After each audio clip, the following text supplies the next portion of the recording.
So my real name is Ash, but my brand is called JETIX, and basically what it is like Disney inherited the brand called JETIX when they bought Fox's broadcasting rights back in the 2000s, and what that was it brought like Power Rangers and Digimon and all this shit to America for the first time before anybody called it like anime or any of that, and it was like a different time, and that was why we got cartoons like Avatar: The Last Airbender and Teen Titans, is because American studios actually tried to keep up with that shit, because when people looked at Dragon Ball Z, they weren't like, oh, that's Japanese, that's like some weeaboo shit. They looked at that and they were like, oh, that's a hard-ass cartoon.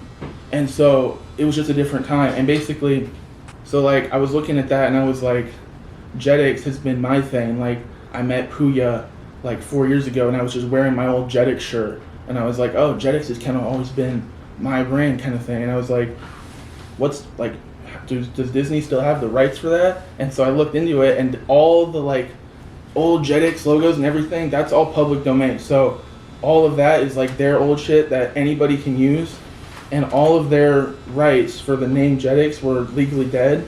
So I was able to create my own LLC and trademark the name JETIX, which is already done, it's already published. I'm just waiting on the documents for it, because USPTO be lagging. That's always hard to say, but the one that I've watched to completion and like really remember as being really profound for how like just deep and unique it was Oban Star Racers. And it was actually my favorite was Yin Yang Yo. That's my fucking favorite. Yeah. It was Yin Yang Yo and Astro Boy, all of Power Ranger shit. I love that shit so fucking much. I remember watching Sonic X. Yeah, that shit. That was probably like the only thing I'd watch type shit. Like Sonic X. So the idea for JETIX originated from just looking at the old JETIX brand and what it meant, and all the creative inspirations that it captured that people remember only being from that era, and how much it was kind of missed and different from how things are now, because back then nobody really knew that Japanese anime and Power Rangers were really Japanese. People just kind of looked at it as all one cool thing, and it was just kind of, it allowed for more things to exist, like the Teen Titans on Cartoon Network and Avatar on Nickelodeon and all that. And I kind of looked at that and I created my own art style, like since I was like 12 basically, that like merged Western animation and Japanese animation into like one drawing style. And that's just kind of what I've been hoping to like show a lot more with the JETIX brand, but up to this point I've only shown that a little bit, because a lot of the people who remember it and a lot of like what it means today kind of lives in a lot of music. Like people bring up a lot of stuff like Yu-Gi-Oh and like what else, like Dragon Ball Z and like all that kind of shit. Like people just reference old like JETIX shit and rap a lot, and it just made me realize that like what JETIX was and what made it different kind of had been surviving the whole time in music, and it made me want to like really bridge that gap as well, the same way I bridged the gap in my art style. And so that's kind of like where this guy comes in. And like, you know, our bro Dirty Butt is the guy who got us together, also known as Quran Q at Dirty Butt. But we met him, didn't we meet him the same day in March? March 17th in Chicago. Yep, you remember the date. It was a Spider Gang show in Chicago. I went to, it was the week of my birthday. I asked my dad to take me, we went, and my friend got me backstage to meet Dirty and Darky, and I sold them weed. Yeah. I sold them weed. And I got on stage and shit. It was just a crazy ass night. And that was like my first show. That was like my first show ever. Like man, my first ever like. You'd ever been to? Yeah, no, my first ever like mosh pit. My first ever like on stage experience. That shit was amazing, bro.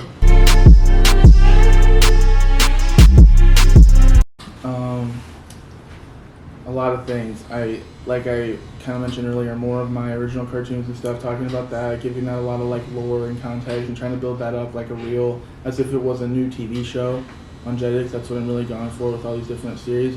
But one of those series is supposed to be about the real people in real life that are a part of it, that are connected, like this guy and like our friend and like anybody else who's like an inspiration that's like somebody you really look up to, like Zilla Kami would be cool to see in it. I'm literally just excited to just go crazy with this shit for real, because with the way that JETIX has been networking is so crazy to me. And like the fact that I'm like just not hopping on this wave shit, like I just did a show, so that's why my voice is so fucked up. Yeah, like speaking of networking and somebody I really want to work with, this jacket is made by a Future Memory at a Future Memory, and he's like one of my oldest friends on Instagram. He just like does the fashion stuff differently than anybody. He's a legend, and he's talked to me like about working on some different stuff, but I really have to like get JETIX to a certain point that I want it to be at before we can really have that potential realized. So it's cool to have people like that are way farther ahead, that are kind of ready to work when the time is right. So that's somebody I'm really excited to work with, and that's gonna take all kinds of shapes, but that's what that's gonna be.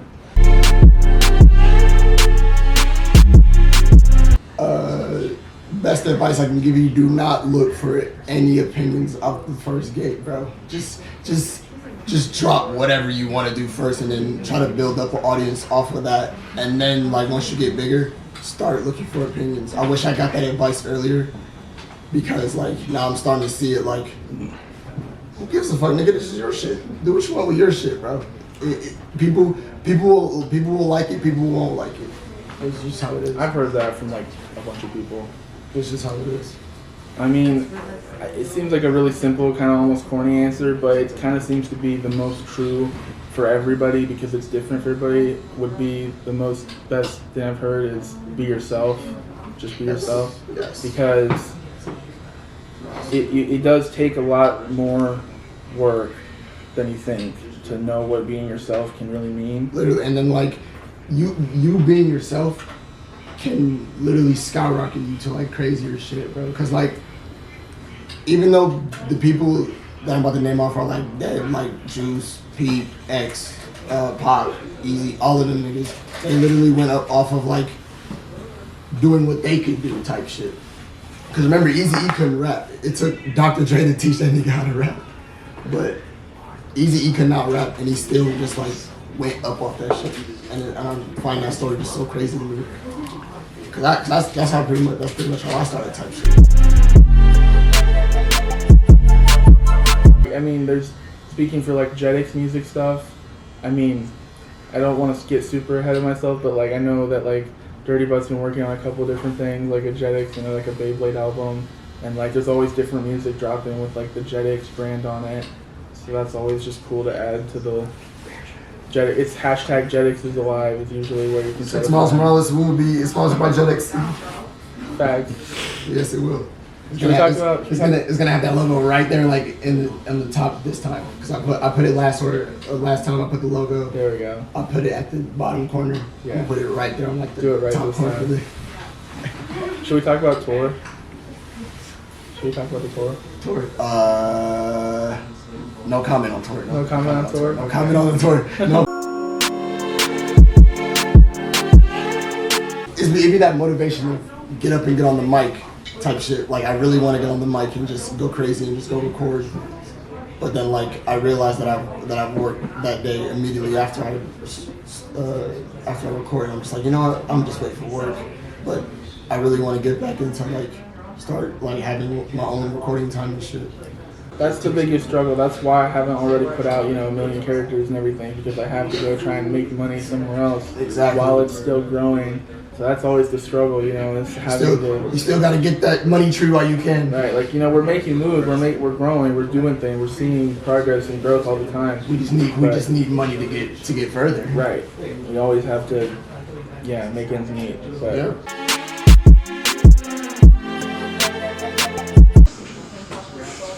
Message to you.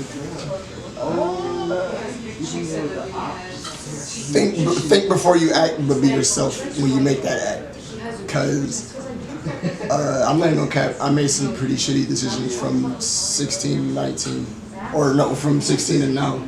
But like, it stopped when I was 18. So while you're ahead, understand shit. Try to get a good understanding of shit before like you make a decision. Right. But just anything in general type shit. Like you kind of gave like a more like practical version of what I was gonna say, because I was just gonna say again, like, message to the youth is like really be yourself and really believe in yourself, because then that's what allows you to love people and love the world and see the good in it no matter how bad it gets, because you know at the end of the day there's a lot of bad shit that happens every day, but there's also a lot of good shit that happens every day, and you know you just have to remember that, and you have to stay strong, and you have to believe, and you have to not give up. One more thing, love yourself before loving others. Love yourself before loving others, because that shit, you know, be like, you put so much energy into someone and then like it just won't go their way. So you know what, just put energy into yourself. You can't, you know, you come first before anybody. Right, like, you know, like that even goes for family sometimes. But, you know. Like when you're blessed, you can bless others type shit. That's you know, that's like that's like and like, you know, all the old Jetix characters taught us this. Like that's what Power Rangers always said. We can only beat him as a team. And that's what Ash Ketchum and Pokemon and Sonic always said. Believe in yourself and, you know, your friends. That's literally what Jetix was about from day zero. And, you know, Rangers together. You know, remembering that shit is literally how this shit comes together. It's how I've learned to find new people and new inspirations and keep believing in that shit, because, you know, Jetix, all of it was just gone, you know, forever. And now it's all, we're all bringing it back all the time, you know. There's people everywhere that remember it. You know, even in the randomest places. For real. Fucking Detroit. Yeah. Everybody that I talk to, they're like, shout out Dirty Butt. Yo, big shout out.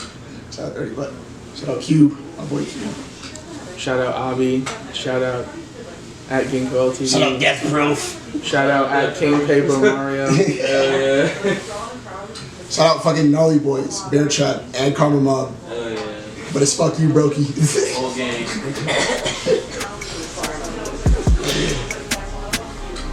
That's right.